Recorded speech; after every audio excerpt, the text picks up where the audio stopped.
Ada sekurang-kurang 8 jalan bagaimana seseorang tu nak menghubungkan diri dia dengan spesialis makhluk halus ni. Jadi hak biasa dia buat, inilah jalan-jalan yang popular dan masyhur dalam ilmu perubatan, ilmu menghubungkan diri dengan jin yang salah. Pertama disebut sebagai tariqatul iqsam.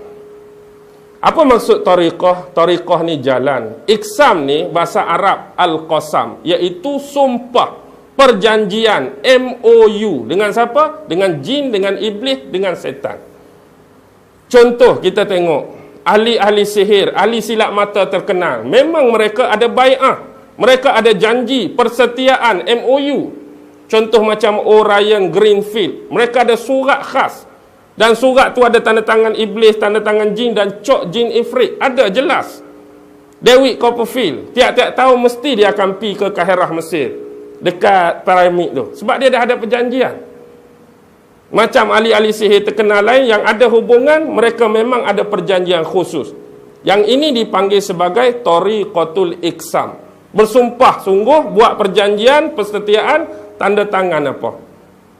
Dan tak boleh sesekali melanggar isi-isi perjanjian di dalam surat tersebut.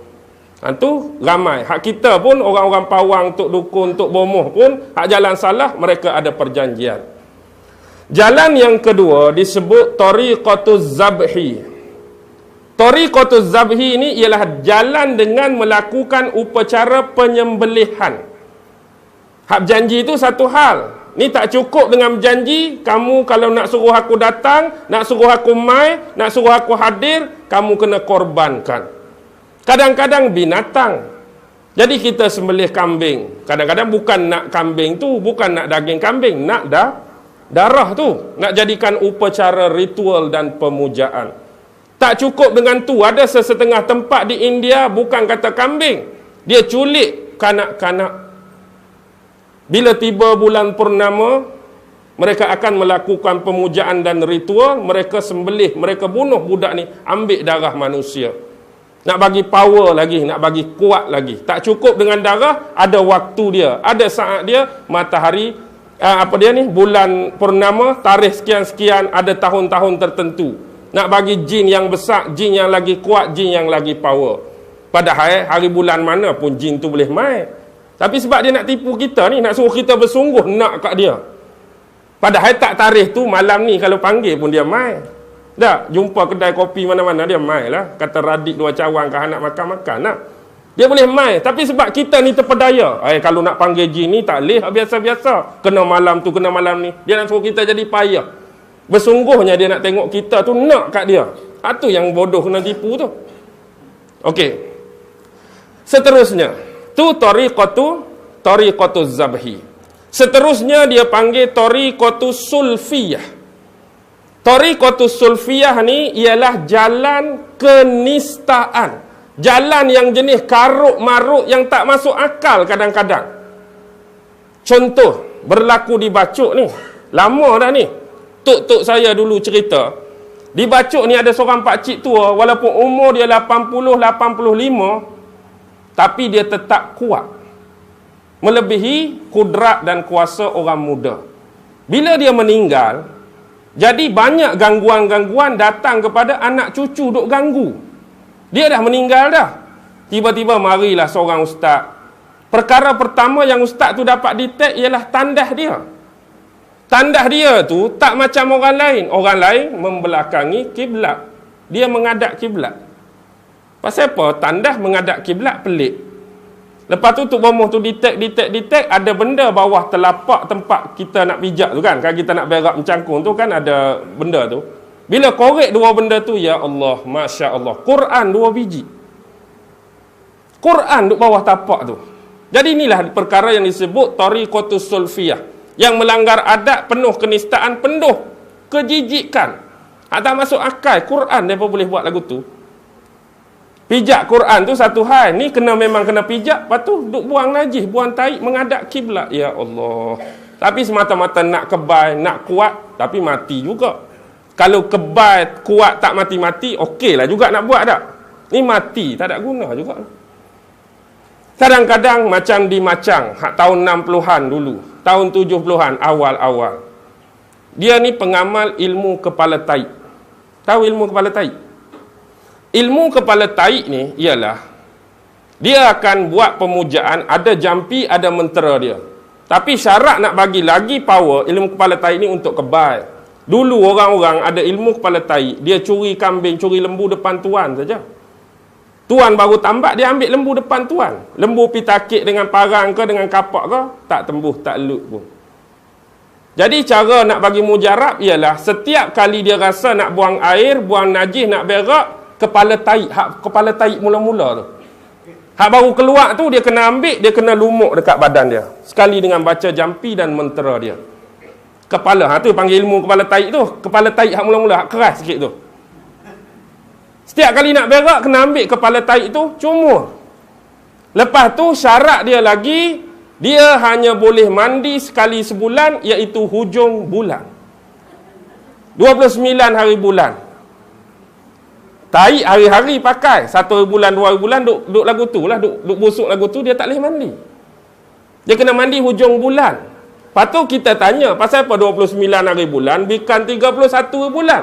Dia kata 31 bulan orang kafir, 29 bulan orang Islam. Oh, dia sedak dia kata orang Islam. Dia sedak dia orang Islam. Tak boleh guna kalender orang kafir. Dia akan duduk di sungai, dia akan bersihkan sungguh-sungguh hari 29. Lepas tu dia duk buat taik pula. Sampailah hujung bulan.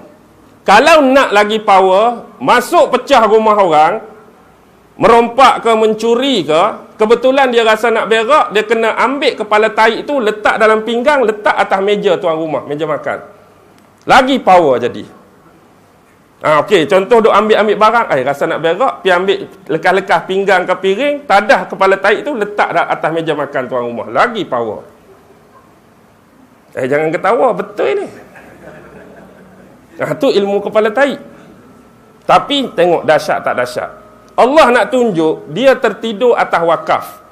Wakaf orang Kelantan ni dia terbahagi pada dua. Satu wakaf ada tepi jalan, satu wakaf atas kubur. Dia tertidur wakaf atas kubur. Allah nak tunjuk semut masuk dalam telinga saja. Semut masuk dalam telinga mungkin gigit, menggelupur, dia meninggal. Jadi Allah jauh-jauh belajar ilmu taik, mati dengan semut. Malulah tak? Bila mati tu Allah mayat dia tak payah ceritalah. Jadi buka aib pula. Jadi anak-anak tahu dah perangai dia, PL dia, apa yang dia buat, serah kat Tok Imam. Tok Imam, kami ni memang tak mau ambil tahu apa-apa pasal ni.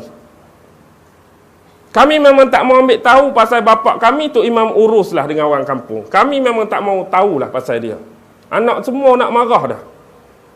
Jadi nak jadi cerita, macam mana? Bila Tok Imam mandikan, bila Tok Imam bungkus mayat, bila Tok Imam semayang, seorang pun tak mau gali kubur dia. Last kali apa jadi? Sewa kereta kes. Tahu kereta kes hak kuning tu? Gali lubang kubur dengan kereta kes, angkat mayat pun dengan kes, letak mayat dalam liang pun dengan kes, cuma ada orang tolong perbetul kedudukan mayat, kambuh pun dengan kes tolong rata. Tengok. Sampai tahap tu Allah hina dia. Akibat bersahabat dan bersekongkol dengan jin dan setan. Jangan sekali-kali. Masa hebat-hebatlah orang tetap takluk, orang tetap kebal. Tapi bila mati, nanti Allah tunjuk. Seksa dunia, seksa dalam kubur dia, tak tahulah. Wallahu alam. Moga-moga Allah ampuni dia. Kita sebagai saudara se-Islam. Baik. Sekarang, tariqah yang keempat. Ini disebut tariqah an-najasah. Tariqah an-najasah. Najasah tu an-najis dah. Najis lah najasah. Tapi bukan bentuk tadi. Tariqah an-najasah ni ialah mereka ni ambil unsur-unsur benda-benda yang macam taik. Tak kira lah taik manusia ke, taik haiwan ke. Mereka guna taik tu sebagai dakwat. Mereka colek kat tangan. Mereka buat apa? Mereka tulis ayat Quran dengan taik. Ni tariqah najasah ni, tariqah najis. Mereka tulis ayat-ayat tertentu yang mereka rasakan ayat Quran ni ada hikmah, ada kebal ke, ada boleh tu, boleh ni, tapi tulis tu Allah dengan taik. Tulis dengan taik, faham sendirilah. Jadi dia dapatlah, Allah pun bagi istidraj untuk dia. Hak dia nak tu dapat. Allah balakan dia pula. Masa dia mati, Allah balakan dalam kubur. Jadi Allah sempitkan dia pula di mahsyar besok. Janganlah. Tu tariqah an-najasah, guna tai untuk tulis ayat-ayat Allah. Yang kelima dia panggil tariqah apa? Tariqah tangkis. Tariqah tangkis ni bukan main badminton dengan bulu tangkis, tak. Tariqah tangkis ni ialah tariqah dia buat terbalik. Yang ni tulis ayat Quran elok dengan pen ke dengan pensel, tapi dia tulis kod terbalik. Dia tulis kod sonsang. Jadi orang qul huwallahu ahad, dia jadi qul huwallahu tu duduk belakang sekali pula. Dan dia pun baca ikut lagu tu lah. Last sekali qul huwallahu ahad, Allahus samad, lam yalid walam yulad walam yakul lahu kufuwan ahad. Dia pergi baca walam yakul lahu kufuwan ahad, lam yalid walam yulad, Allahus samad, qul huwallahu ahad. Ada seorang ni, saya dapat berita ni daripada orang yang siqah, orang yang percaya tu imam satu kampung. Dia ni nak beramal, dia ni bukan nak buat kau orang. Satu saja, baca kod terbalik 1000 kali boleh jadi kaya. Boleh jadi kaya cepat. Adalah kekayaan tu datang dalam pelbagai bentuk. Jadi dia duk amal lah kod terbalik 1000 kali, last kali apa jadi? Last kali kaya sungguh dia.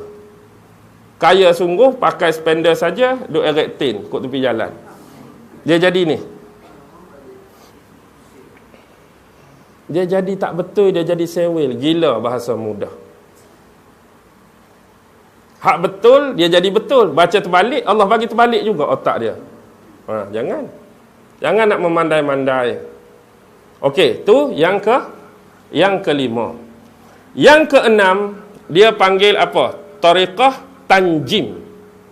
Tariqah tanjim ni, kita tu kena sembah berupa roh-roh jin, roh-roh syaitan, dia nak masuk dalam benda hak dia suruh sembah tu. Macam kes-kes macam berhala-berhala zaman Nabi Muhammad tu lah.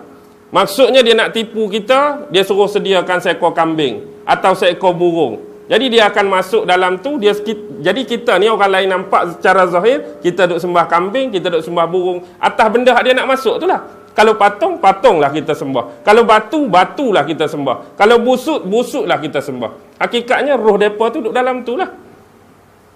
Jadi kita ni bodoh dua kali. Satu sembah mereka, satu sembah busuk tu lah.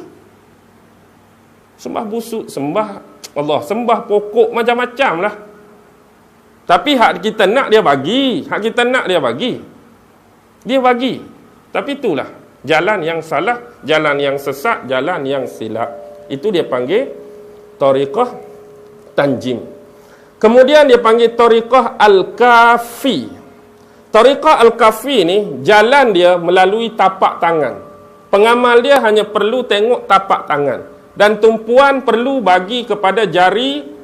Tengok, jari ada 5. Dalam istilah ilmu pentagram dia panggil, ilmu kesyaitanan ni, jari tengah ni dia panggil istilah Arab jaziratus syaitan, wilayah setan. Sebab tu kita hari ni pun panggil jari hantu. Dia akan tengok tapak tangan dan dia akan tiun. Daripada tapak tangan tu kita baca-baca ayat, dia akan keluar cahaya. Kita nampak hebat lah, keluar dah cahaya, padahal dia lah tu. Dia lah tu. Sebenarnya kita nampak keluar, sebenarnya dia sedang masuk. Dia sedang masuk, kita akan nampak macam-macam lah kat tapak tangan ni. Kita akan nampak macam-macam. Lepas tu dia buatlah sungguh-sungguh hak mula-mula tu. Dia buat sungguh mula-mula nak tipu tu. Dia kata, kita pun tanya, apa yang bini aku tengah buat dekat rumah sekarang? Dia pun tunjuk bini kita tengah basuh baju. Betul lah dia buat mula-mula tu, nak suruh kita yakin. Kita balik, basuh baju sungguh. Jadi lepas tu orang marilah dah. Aku ni hebat dalam bab tilik menilik. Siapa nak suruh tilik barang hilang ke apa ke? 1, 2, 3 kali tu dia buat betul dululah.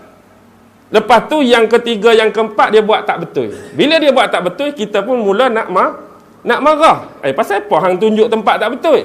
Kalau hang nak tambah lagi power jadi betul balik, itulah dia suruh kita buat macam-macam tu. Tak cukup saja dengan baca macam ni, hang kena buat lagu ni hak lebih teruk lah, hak lebih menjijikkan. Kita sanggup lah sebab nak tambah balik power dan kuasa kita. Padahal diperbodohkan setiap waktu, diperbodohkan setiap masa.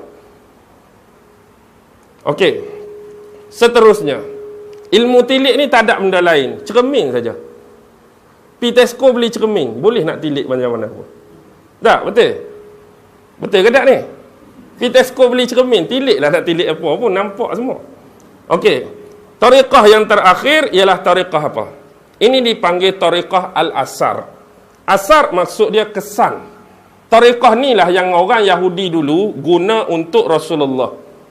Maksudnya dia ambil barang-barang daripada tuan yang orang dia nak tu. Macam Nabi, mereka ambil rambut. Macam tu. Mereka ambil rambut, mereka puja, mereka baca ayat, baca mentera, jadi orang tu sakit, orang tu menderita. Sampai kadang-kadang hak teruk, bawa maut. Jadi sebab itulah dalam Islam, bila kita ketip kuku, Nabi disunahkan supaya kita tanam. Tak mau jadi benda macam ni. Kita hari ni ketik-ketik-ketik, sapu sampah, kadang-kadang buang. Contoh, orang mungkin tak guna dah lah ni. Tapi kalau orang nak guna, orang boleh ambil lah tu. Rambut kita, kuku kita. Rambut kita, kuku kita memang boleh buat macam-macam. Kadang-kadang mereka pergi ambil barang-barang kita hak duk jemur tengah malam tu tak. Kadang-kadang Allah, tak panas mana hari ni. Kita pun tak angkat lah kain-kain tu tak. Orang ambil baju kita, seluar kita. Tapi biasanya orang nak hak tak basuh lagi. Hak peluh-peluh kita tu masih ada. Jadi hak tu lagi mujarab. Lagi mujarab. Dia ambil, dia bagi kat tu orang puja, kita jadi sakit, kita jadi gila kat orang tu. Kita jadi hidup tak tenteram dengan pasangan kita, suruh gila kepada orang yang hak buat kita tu. Jadi berhati-hati. Okey, itulah 8 jalan, 8 tariq. 8 jalan, 8 tariq. Cara kita nak berhubungan. Hak dalam satu kitab yang saya beli kat Mesir tu, dia ada cara nak hadirkan dan jelmakan jin dalam masa 1 jam. Macam-macam cara. Kalau buat ikut gaya dia, insya-Allah mai. Dalam masa 1 jam. Boleh mai jin tu. Hak betul-betul kita nak berkomunikasi lah. Hak tak ajak dia nak mai ni memang berlambak dah. Hak dia nak mai kat kita, hak kita tak ajak ni, hak memang betul-betul kita nak jemput dia ni dalam masa 1 jam. Macam-macam cara dalam tu. Al-Jawahirul Lamma'ah, nama kitab tu. Kecil saja. Tapi macam-macam ilmu dalam tu. Saya beli pun nak tengok teknik-teknik saja. Tak pernah buat pun. Sebab saya pernah buat sekali. Memang keluar, tak sanggup nak tengok. Hak mula-mula saya belajar, memang tak sanggup nak tengok. Hak tu kena duduk dalam masjid, duduk tengah-tengah macam ni. Macam mat ni. Tutup lampu pukul 12 malam. Hak kita buat ni hak betul. Baca apa? Selawat Nariyah. Selawat Nariyah. Selawat Nariyah berapa kali? Berapa kali? 4,444 kali. Tiba-tiba dia keluar betul. Kod depan mihrab masjid. Perempuan keluar dukung anak. Tapi muka, mata jatuh. Kalaulah hari ni kita pergi tempat set penggambaran macam-macam hantu dalam filem pun kita kadang-kadang tak berani nak tengok seorang-seorang. Saya nak cakap hak betul lagi takut. Hak orang duk berlakon muka rebeh, muka ulat ni pun kita rasa gerung nak tengok seorang-seorang tak. Hak betul lagi takut. Dan itu menyebabkan saya pun lari ikut jendela. Sebab baru umur 19 masa tu, baru tengah belajar, biasalah. Marilah ni pun insya-Allah dak lah. InsyaAllah tak lah, sebab saya tak nampak. Dan saya pun minta dengan Allah, saya dah letih, saya dah sesak. Letih dan sesak dengan apa? Hak luak ni. Hak nampak hak perangai jin dengan iblis pun berlambak dah meletihkan saya. Janganlah tunjuk hak memang jin, perangai jin ni. Itu saya minta. Tak apa, 2 orang ni dia nampak. Jadi itulah ada defend untuk mereka. Baik. Habis bahagian tu.